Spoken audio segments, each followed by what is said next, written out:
মুহররম মাসের সবচেয়ে গুরুত্বপূর্ণ আমল হলো বেশি বেশি রোজা রাখা। বেশি বেশি কি রাখা? রোজা রাখা।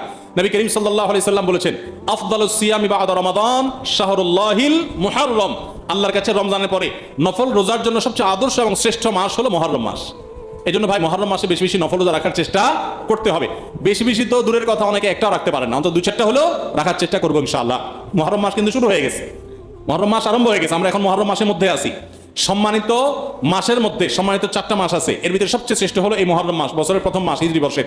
অতএব এই মাসের প্রধান আমল হলো বেশি বেশি নফল রোজা রাখা। দ্বিতীয় আমল হলো মুহররমের 10 তারিখ আশুরা, এই আশুরা উপলক্ষে 2টা রোজা রাখা।